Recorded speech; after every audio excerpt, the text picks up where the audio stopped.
Here's a casino game. Flip a coin until it lands tails. If tails on flip 1, you win $2. Flip 2, 4. Flip 3, 8. Each round survived doubles your prize. The cent, Petersburg Paradox. When expected value goes infinite. Let's compute the expected value. Half the time you win $2, that's $1.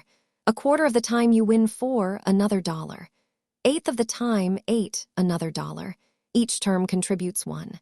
Add them up, $1 plus $1 plus $1 forever. Expected value is infinite. Math says you should pay any finite price. $1 million, a billion. But would you pay even $50 to play? Of course not. Math says yes. Your gut says no. Why does expected value fail us here? Because most of the time you win small. The huge prizes happen with vanishing probability. Bernoulli's fix. People value money logarithmically. An extra dollar means more to a pauper than a king. Replace dollars with utility, and the sum becomes finite. Expected value alone can't price risk. Real choices live in utility, not money.